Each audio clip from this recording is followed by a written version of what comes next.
All right. So the technology industry has had a huge impact, undoubtedly, on education and learning for a long time now, from transforming the classroom to moving learning online during the pandemic to providing alternative paths to high-paying careers.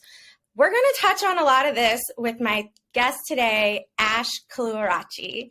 Ash is the CEO of StartEd, a community of education innovators that offers programming for EdTech companies with tech-enabled solutions.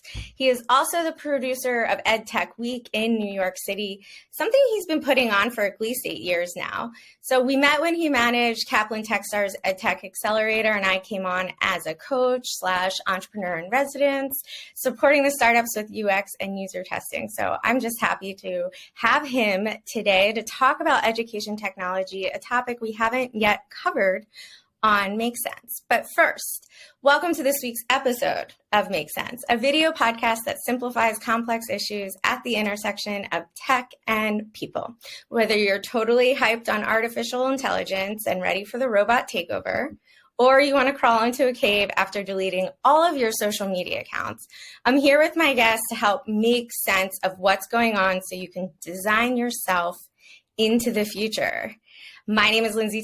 I'm a product market fit strategist and innovation advisor. I have always been obsessed with designing technology for people. So let's get started. Ash, welcome. Thanks so much. It's great to reconnect with you. How are you doing? I'm doing well. Thank you for having me, Lindsay. Yeah. So what's big on the docket for StartEd this year? We got some interesting things coming up. Now that the world had its biggest experiment in online learning, I think 3 billion people went online, and I think a good portion of them are continuing to think it's a viable way to learn. Now we're going back in person. So armed with all this knowledge about the possibility of virtual, what should in-person look like? So that is relevant for us because we do provide training for entrepreneurs and networking for all stakeholders within the space. But it also informs some of the tools and technologies that are being applied to the space. So we're getting affected in a couple of different ways, and all of it interesting. Cool. Well, I hope we hear about it throughout this episode. I know that EdTech Week and StartEd have been putting on a Shark Tank style of event over the past couple of months, maybe longer than that. How's that been going? Good. We still haven't been called by ABC's lawyers for co-opting their name, so that's a good thing. Cool. The day that we get that call, I'll mark it as a form of success. But yes, we have been using that term to describe interaction and make better the introduction of a company to groups of investors within the space. So what happens behind the scenes at our Tech Shark Tanks is our companies get quite a bit of training into who's a relevant investor, how do you do your diligence so that you are making your time worthwhile as a founder, and you're approaching an investor knowing what they care about. How do you manage that first conversation? How do you follow up afterwards? The basics of human interaction, but we've forgotten a few things in the last few years, and we find it's helpful to do that in the context of a show, right? So we get like a bunch of startups to apply. We'll pick the best handful and we'll put them in front of some knowledgeable EdTech angels, VCs, foundations, with the objective of activating everybody there, those sharks on the stage, but also the hundreds in the audience. Yeah, so I have a question for you because I've been sitting on a Shark Tank-like idea for quite a while. What I wanted to do is mix it up, and instead of the 3 sharks being investors, have them be business-minded, competent comedians because don't have tech experience. So the entrepreneur is going to get a lot of questions trying to explain what the product even is to the layman, which we know is actually really important for founders to learn how to do. But also get poked at what's the actual application of this? Who would want that product? Who needs that? How's that going to work? So, I love that. The question I have for you is, what kind of entrepreneur would actually appreciate being like in on the joke while also being butt of the joke? I hope any entrepreneur with a sense of humor, and a sense of humor is I think, a requirement to working in education, just because of what usually goes wrong in tech is exacerbated in this space. So you have to be able to laugh at yourself at sometimes. So I believe there's a large group of founders who probably would be amenable to that. I think I love the production of that, the putting together a group of good business-minded comedians is great, because the objective of the founder is to be remembered, right? Mm-hmm. And often what is funny does get passed around. That's Right. what happens online and in person. Sure. So that because of that reason, it's great, but also because I feel like comedians have this very valuable service in saying the unsaid thing and blurting out the obvious that everybody's kind of got their social constraints on to not to say. Mm-hmm. So why aren't we talking about the fact that we have 1,400 solutions in schools, but there's a school shooting more than once a day in the U.S. Yeah. Something funny, but obvious and startling. Yeah. So maybe we can collaborate sometime in the future once I put my sharks together. It could be a fun thing to try out once, if you're interested. Yeah. But I'm smiling because at least you gave my idea an endorsement, and that's always great, right? So, Ash, let's start with our first segment. What do you know? This is where us relatively intelligent tech ecosystem insiders discuss whatever hot mess has made national news. We don't claim to be experts, but we may know more than, other people listening to this podcast. So Silicon Valley Bank. The bank gets taken over around March 10th. I recapped what happened in my March 23rd episode. For today's listeners, let's just give it explain 5 of what happened. Absolutely. I think the best explanation was this meme I saw of a box of candy in the middle of a forest surrounded by monkeys. And the moment the first monkey opened the box and took their candy out, and everybody realized, oh, wait a minute, there's probably going to be very little candy, all the monkeys rushed in and the box was completely destroyed. That's probably the best analogy to what happened. Yep. I probably just insulted a lot of people by making that analogy, but that's kind of what transpired.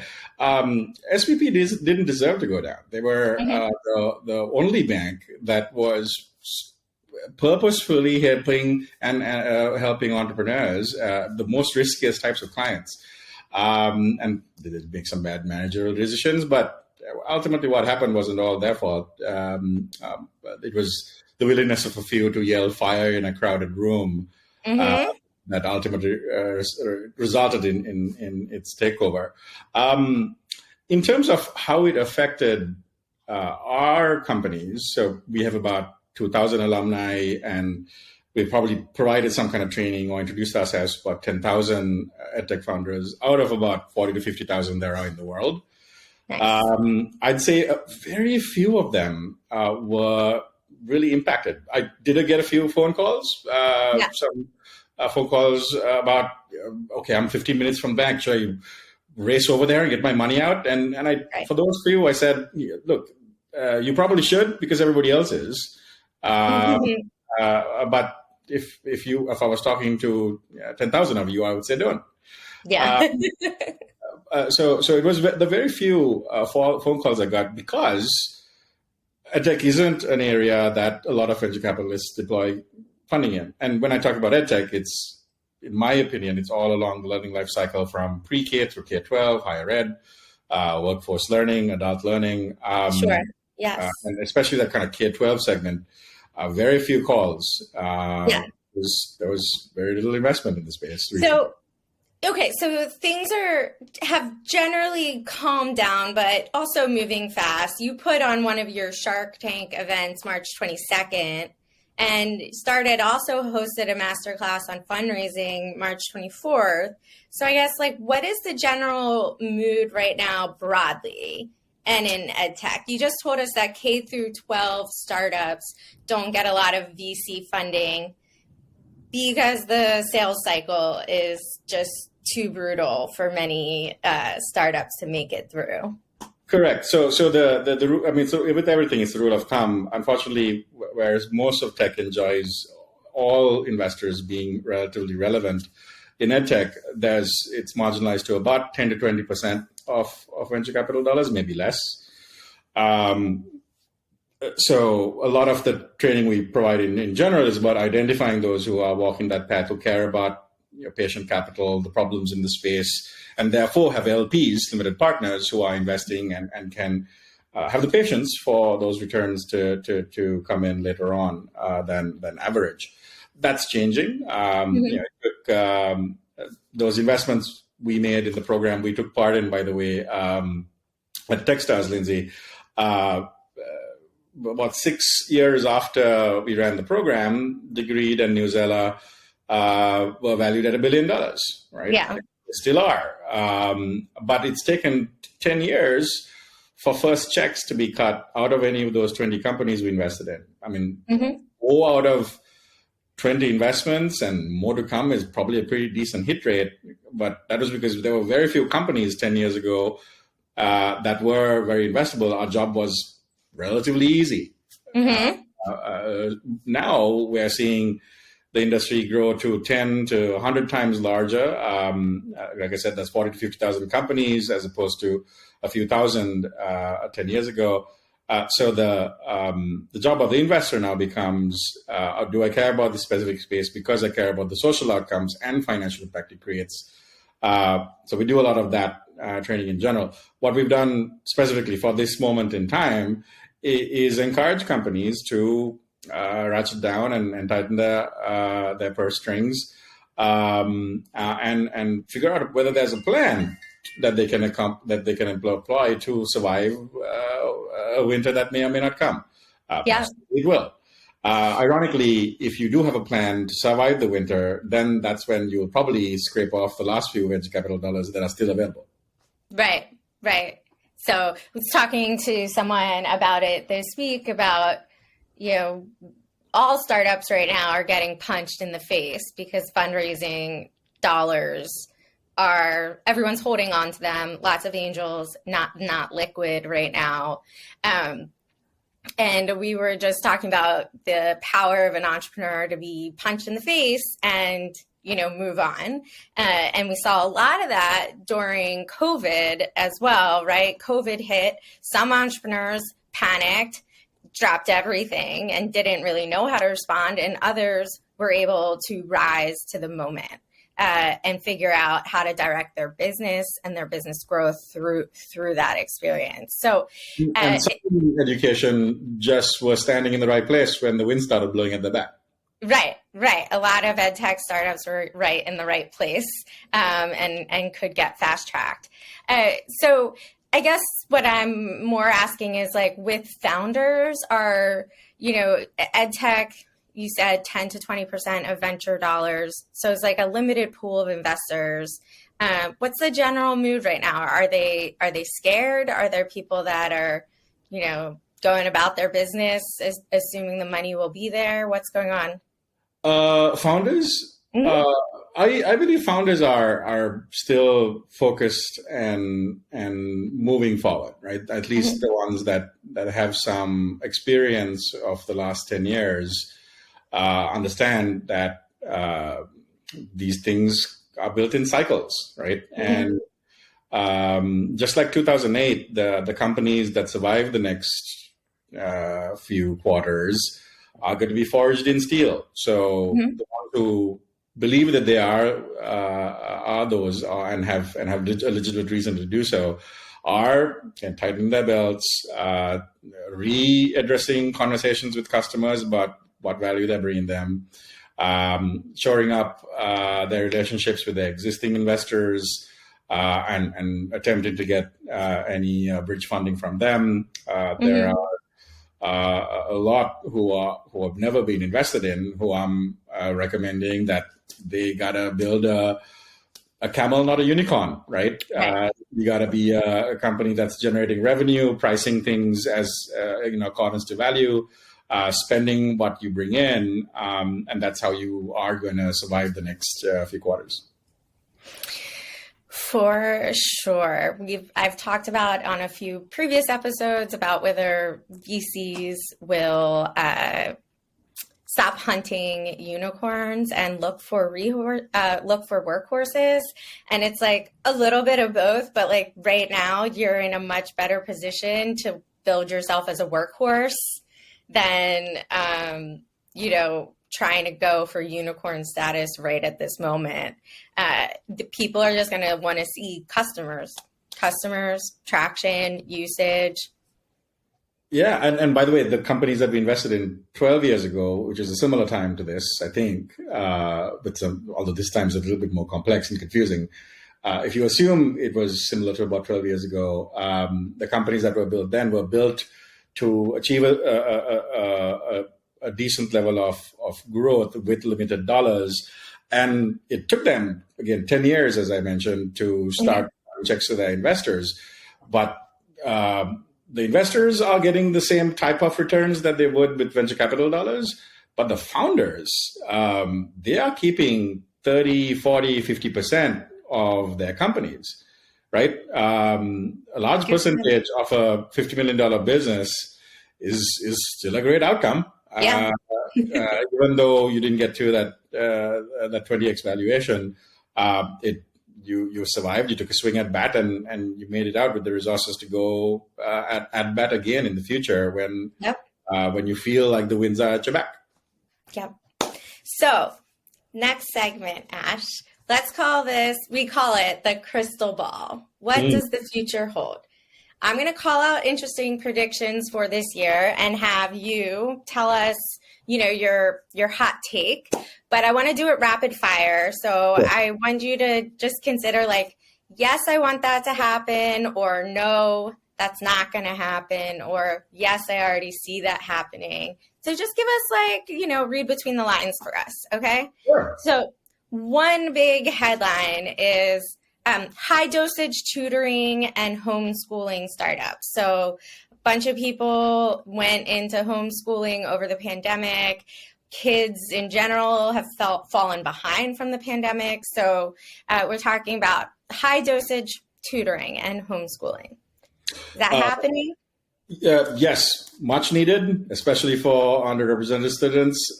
Some smart legislators, like those in Oregon, are now allowing people to start micro schools in their homes and not be evicted. Smart move. And it leans into the lack of daycare and schooling options that are available for parents, right? I mean, I'm a new parent myself, and it's quite atrocious what my friends abroad have access to and that they're given versus what we have in the US. So we need it. We need more varieties of it. But the funding cliff for it falls off this fall, right? We got $160 billion dedicated to it 3 years ago. A lot of that comes up for expiration in just 6 months. Okay. Well, my cousin just got a job helping, moving from being head of revenue in the city of Philadelphia, working for the federal government, to track down all those funds and make sure they get dispersed. But absolutely correct. If EdTech startups aren't getting the venture dollars, this funding cliff, thanks for pointing that out, is going to cause kind of a decision point for a bunch of them, right? Mm-hmm. So, all right. Greater use of artificial intelligence in education and assessment tools. Yes. Isn't everybody? Yes, I think that a lot of the debate that we see is because there's a large percentage of people very enthusiastic and and prolific about applying it to their daily lives, and a large percentage that are assuming that this is another fad, it'll go away. I'm gonna bury my head in the sand, and I'm gonna fear it. That's kind of the end of that continuum. I'm probably more towards that former group, so cautiously optimistic. I've seen so much of impact. I introduced some tools to my team and gave them some rudimentary training, and the confidence it instills in some who have a lack of confidence around their writing or their communication, their ability to articulate and organize. It's just an amazing assistant to life to have, right? And now I see lots of variations of it.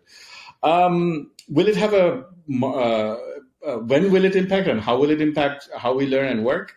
It depends on the systemic and structural ways that school has already existed.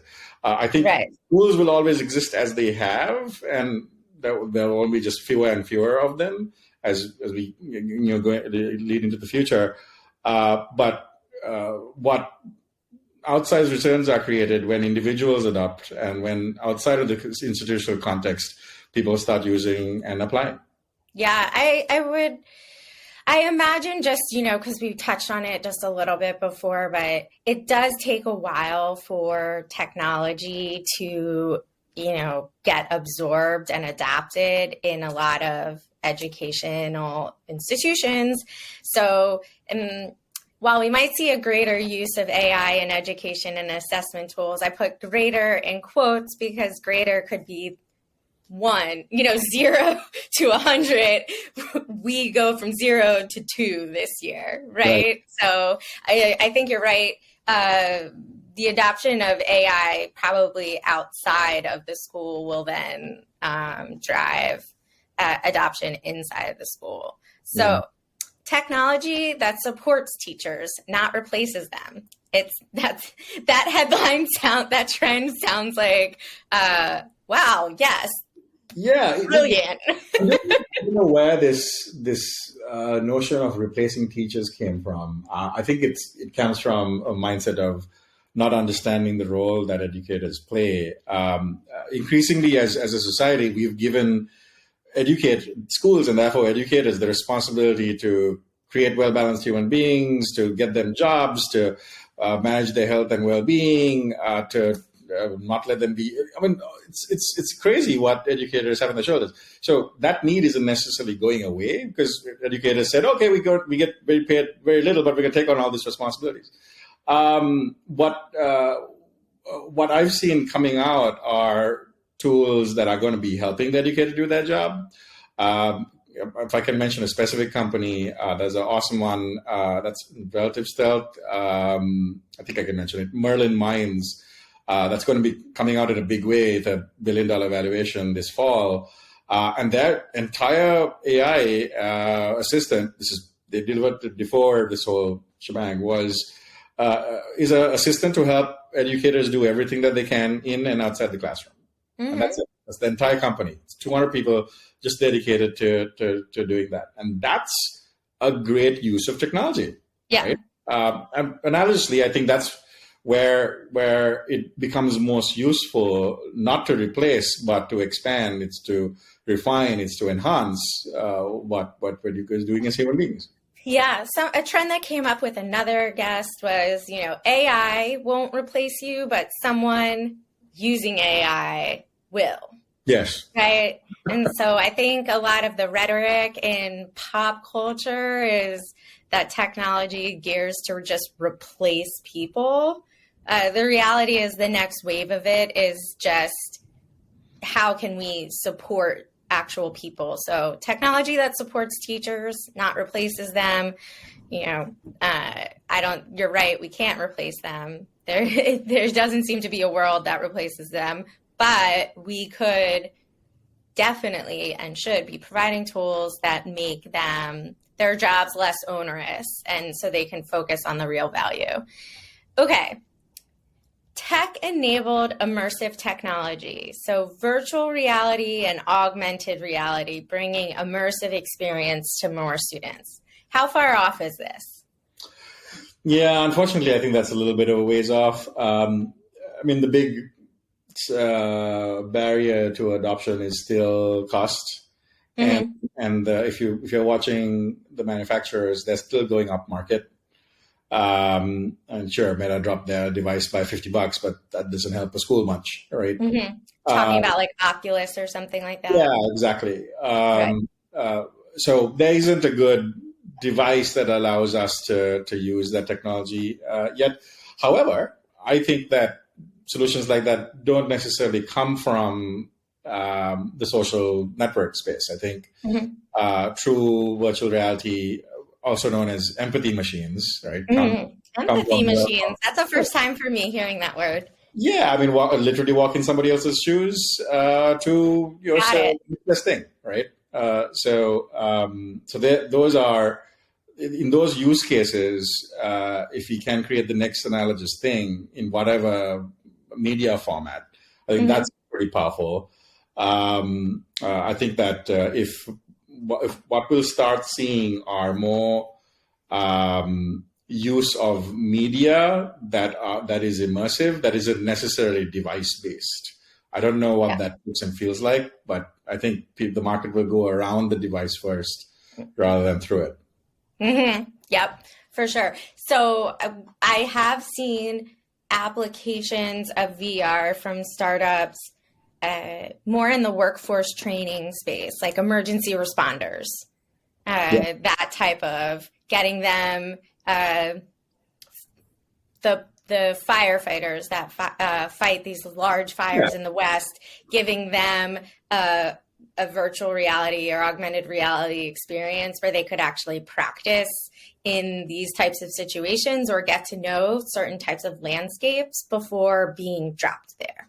yeah. I mean, what's the value of a human life? The ones that are being Right. saved or the ones that are doing the saving, right? And Hmm. also, it's tied to organizations that have capital, our tax dollars, most likely. Hmm.